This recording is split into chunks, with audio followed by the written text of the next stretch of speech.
제주도의 2배 크기로 스페인 최고의 관광지로 꼽히는 마요르카 섬. 지중해에서 가장 아름다운 섬으로 알려졌습니다. 지중해가 내려다 보이는 아름다운 정원을 가진 집은 애국가의 작곡가로 알려진 아닉테 선생의 고택입니다. 애국가를 모르는 사람은 없지만 1906년 평양에서 태어나 일본, 미국을 거쳐 스페인에서 생을 마감한 아닉테 선생의 삶에 대해 아는 사람은 많지 않은데요. 이곳 마요르카에서 아닉테 선생은 존경받는 인물로 기억되고 있습니다. Le hicieron hijo ilustre de la ciudad de Mallorca. Cada año proponen una persona y todos han de estar de acuerdo, que son como 20 de los diferentes apartados políticos. Todos estaban de acuerdo. 비행기를 타는 것조차 어려웠던 시기에 매년 순회 공연을 할 정도로 세계 최고 수준의 지휘자였던 아닉테 선생. 유럽에서 지휘자로 활동하던 중 아내 롤리타 씨를 만나 스페인에 정착하게 됐는데요. 마요르카의 교향악단이 창단된 후 초대 지휘자로 취임해 지역의 문화예술계 진흥에 크게 기여했다는 평을 받았습니다. Porque aquí había cada semana un concierto. Como siempre se llenaba, pusieron también domingo por la mañana, o sea que lo repetían muchas veces. Era una orquesta privada con socios. 지역 사람들에게 음악적 지식을 아낌없이 베풀었던 덕에 집에는 늘 많은 사람이 모여 음악에 대한 이야기를 나누곤 했습니다. 고요하고 고즈넉해 보이는 이 음악가의 집에는 특별한 비밀이 숨겨져 있습니다. Padre estuvo 6 meses buscando una casa en Mallorca hasta que encontró esta porque tiene una acústica muy especial que se puede oír la música por toda la casa y por la parte de atrás y todo. 음악적 교감을 나누며 아닉테 선생과 아내 롤리타 씨 그리고 세 딸이 함께 살던 집. 지금은 막내딸 레오노르 씨가 혼자 이 집을 지키고 있습니다. Mi madre feliz, porque mi madre enamoradísima. Mi madre se enamoró de mi padre en un documental del cine.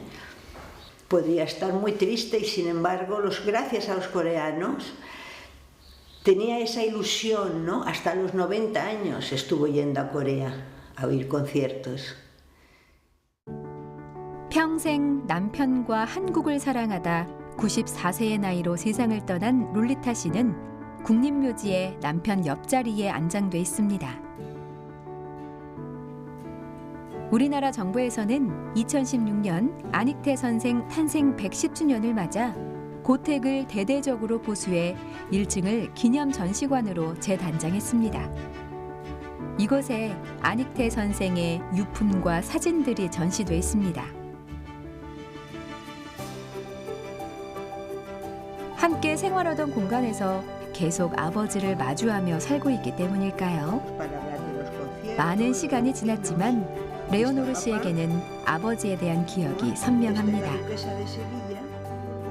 Porque papá desde que escribió el himno en América hasta el 45, él iba siempre regalando su hojita a todos los coreanos que iba viendo. 마요르카의 문화예술을 전파한 위대한 음악가이자 자랑스러운 이웃. 이제는 그의 아름다운 집만이 유품이자 기념관으로 남아 있습니다. Se puede dar audiovisuales, se puede acoger a la gente que quiera estudiar coreano. Hay grupos aquí que están ahora con K-pop. La cultura coreana, yo conozco a varios que, bueno, que están como locos con Corea, que compran la ropa por internet. 한국에 돌아가 음악학교를 만들려던 아버지의 꿈은 이루어지지 못했지만 마요르카에 불고 있는 한류 열풍에 힘입어 안익태 선생의 흔적이 남아있는 이곳이 많은 이들의 발길이 닿는 곳이 되기를 딸은 바라고 있습니다.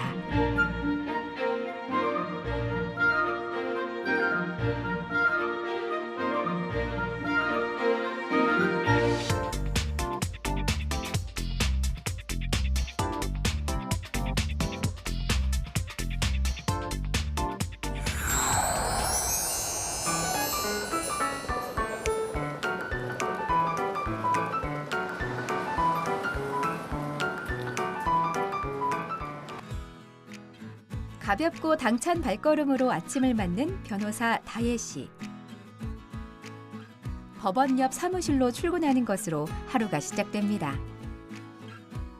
북한인권시민연합과 함께 북한 인권 관련 활동을 하는 다혜 씨는 지난해 세계 변호사협회가 수여하는 2020년 올해의 젊은 변호사상을 받았습니다. 전 세계 만 35세 미만의 젊은 변호사 가운데 매년 단 한 명을 선정해 수여하는 상입니다.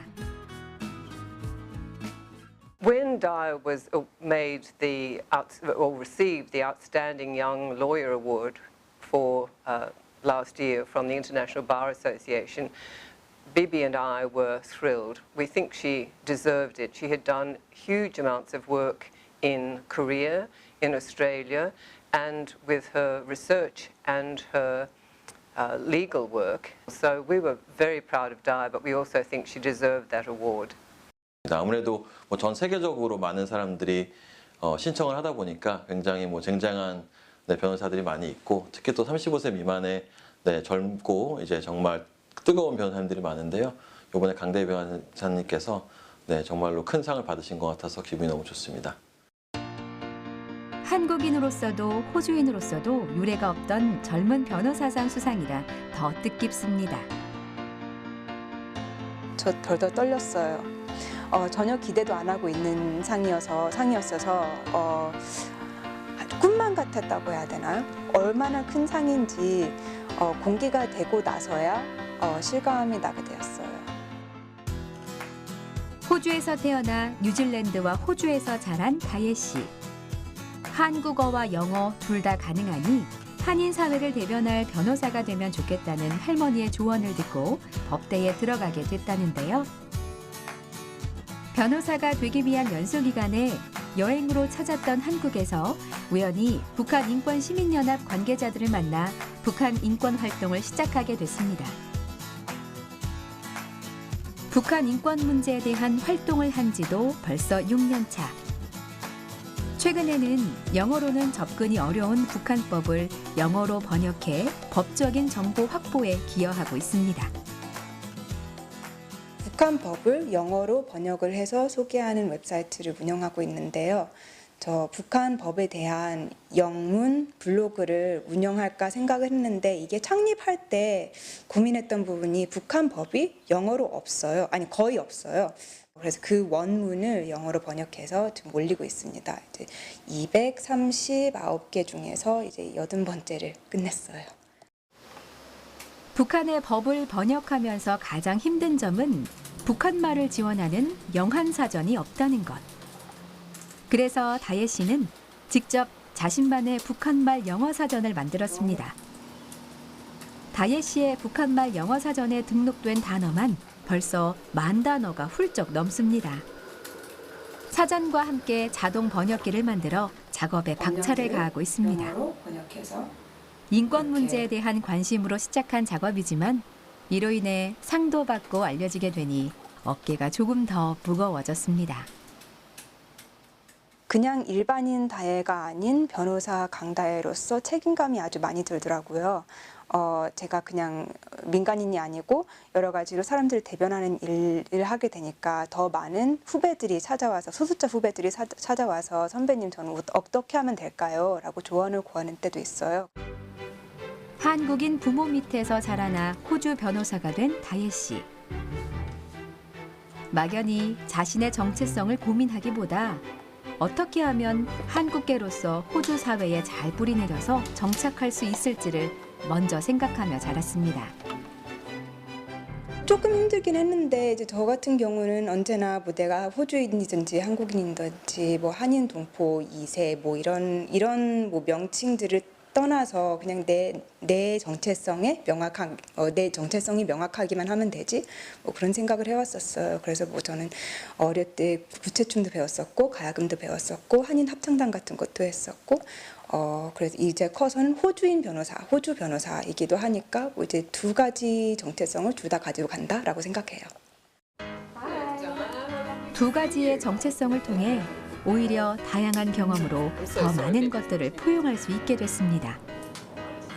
이제 다혜 씨는 북한 인권 문제를 고민하면서 성폭력과 가정폭력의 회복적 정의에 대한 연구로 박사 논문 마무리를 앞두고 있습니다. 뭐 이제 항상 인권 유린 피해자들의 의사에 따라서 진상 규명을 하고 책임 규명을 하는 작업을 계속하고 싶습니다. 한반도의 미래와 여성과 소수자 인권 보호를 위해 기여하는 변호사 다혜 씨의 진짜 움직임은 이제 시작입니다.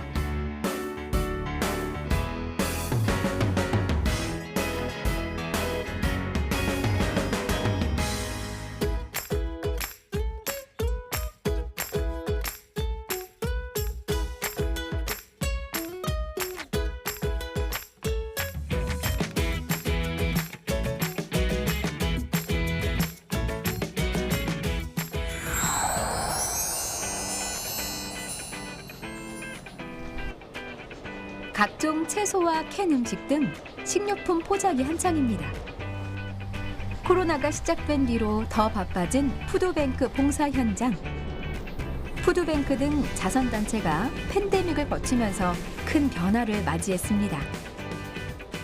On the whole, about half the sector, roughly, is experiencing increased demand for their services.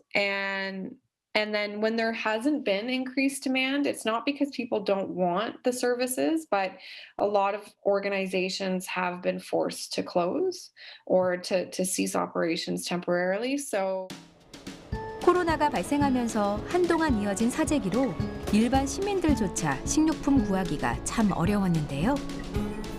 이 때문에 기부단체에도 식료품 기부는커녕 일반 기부 금액도 잘 들어오지 않았습니다. 예년 대비 기부가 73% 감소하며 자선단체 3곳 중 1곳이 직원을 절반 이상 줄일 만큼 운영에 어려움을 겪었습니다. 하지만 도움이 필요한 곳은 더 많아져 인력난과 자금난, 이중고를 헤쳐온 자선단체.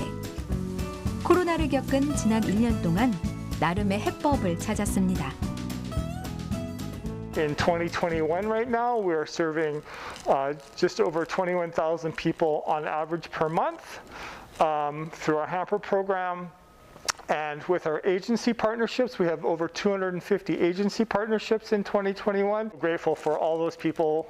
Initially, many of the restaurants and businesses that had food resources in them that were had to shut down quickly reached out to us, and their perishable and non-perishable food came here to Edmonton's Food Bank.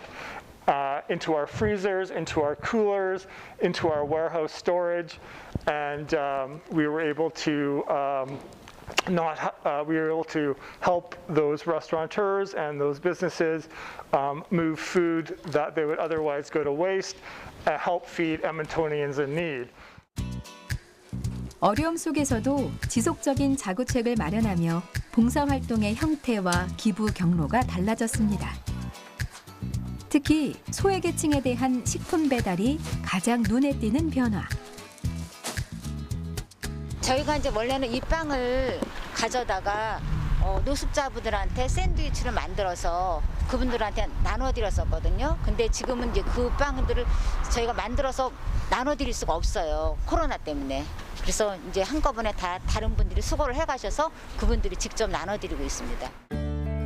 저소득 이민자 위주로 식자재를 공급해온 자선단체 역시 기존의 이민자가 직접 받는 방식에서 배달하는 형태로 바뀌었습니다.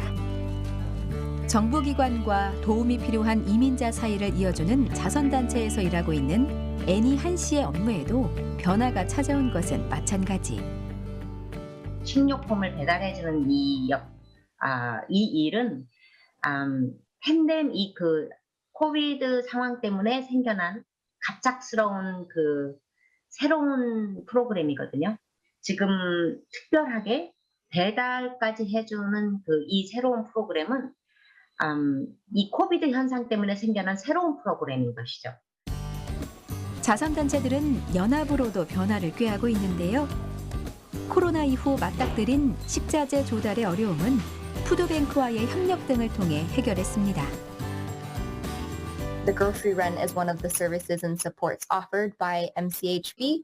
And what the grocery run is an emergency food support to support families in chronic poverty. And so our grocery run hampers that Jihoon delivers every week include primarily fresh produce as well as culturally relevant pantry essentials. And we currently serve about 550 families and seniors every week. Increased quite a bit. We increased from 100 to now over 500 families every week. 정부의 도움 역시 빼놓을 수 없는 변화 중 하나입니다. But I mean, broadly, there's 3 programs, 3 emergency measures that are federal. So emergency measures, the wage subsidy has been really beneficial for many charities. Our data shows that 55% of charities have benefited from the wage subsidy. It's a lot. 정부와 단체 모두 계속해서 방법을 찾아가고 있지만 개인과 대면하며 봉사가 이루어졌던 과거에 비해 어려움을 겪는 부분도 있습니다. A lot of our Korean seniors, for example, don't eat lentils. And so when we first started giving lentils, they said, I don't know what this is. How do I cook it? How do I enjoy it? So sometimes we have to share recipes, or sometimes we have to substitute something else. 직접 만나서 어떤 종류의 위안을 받고 싶어하는 부분도 많아요. 그게 가장 힘든 문제입니다. 앞이 캄캄한 상황 속에서도 지속해서 방안을 마련해온 자선단체. 계속해서 문제를 만나고 해결하며 봉사의 새로운 장을 써나가고 있습니다.